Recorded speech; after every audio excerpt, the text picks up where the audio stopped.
Major oil-producing countries, including Saudi Arabia and Russia, have announced they are cutting oil production by 2 million barrels per day. That means Americans will soon be feeling the effects of that decision when they fill up their gas tanks.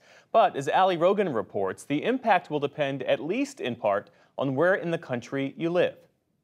Gas prices are likely to change as a result of the decision from OPEC Plus. That's the group of 23 oil exporting countries who meet regularly to decide how much crude oil will be produced. But there are several other factors contributing to already high prices in certain parts of the country.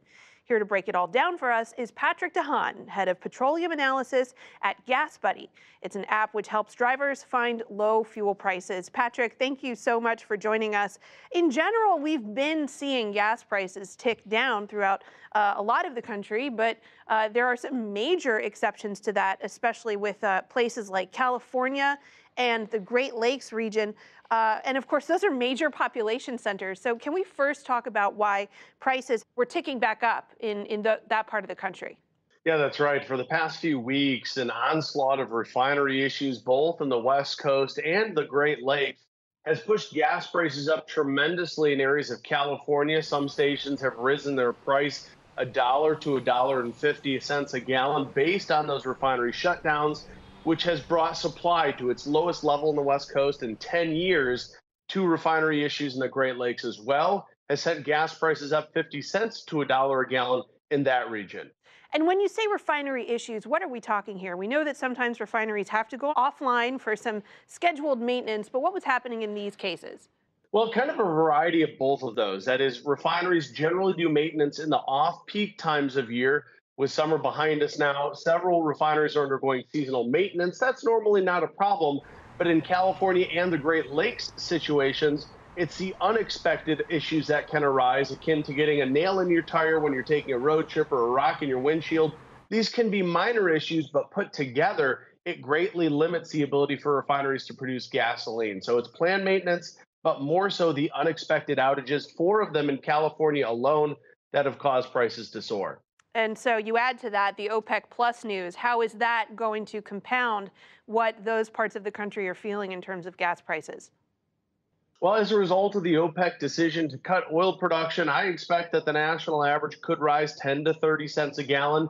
What it's going to do, though, in the Great Lakes and West Coast is something that many probably don't expect. That is, the refinery issues I described have started to improve. So prices in the West Coast and the Great Lakes are likely to drop, but by not as much due to that OPEC decision.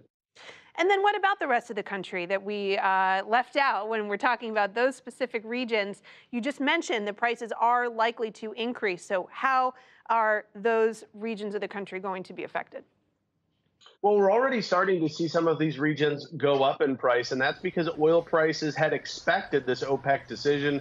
Oil prices now almost $15 a barrel higher than last week, and that's causing prices to rise in areas of the Rockies, the South, the East Coast, and Northeast.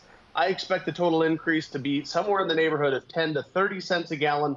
Some areas have already seen that and could go a little bit higher in the week ahead. Yeah, so let me press you on that. I mean, how much do you expect prices to continue to rise, given what you just said, that some of these increases have already been baked into what we're seeing at the pump? Exactly. Some of these areas have gone up maybe 5 and 10 cents a gallon. For those areas, they'll see a little bit more of an increase. But for the areas that haven't seen really anything at all, they're going to bear the brunt of the bigger increases now, as much as 10 to 30 cents, starting at any moment, if not already happening. And that could last for the next 1 to 2 weeks. But again, I would expect the totality, the average impact would be 10 to 30 cents a gallon coast to coast as a result of OPEC cutting production. So those are some of the disparate activities that we don't necessarily see every year around this time. But what we tend to see is that fuel demand tends to dip a little bit in the fall after the summer travel season. Is that seasonal change going to impact gas prices in the short term at all? Well, it's likely softening the blow of the impact from OPEC's decision to cut oil production. As you mentioned, gasoline demand tends to go down as Americans start staying closer to home. Cooler weather keeps them inside. Demand for gasoline goes down. If OPEC had decided this in the midst of the summer driving season, the impact might be double what it otherwise would be. So a fall in demand generally will help limit the impact. And by the end of the year, we could still see prices that are lower than where we are today. Lastly, in the limited time we have left, Patrick, is there anything that the Biden administration can do to bring down prices in the near term? Well, I think the Biden administration has talked a lot about how it does not want to rely on the fossil fuel sector and move away from it.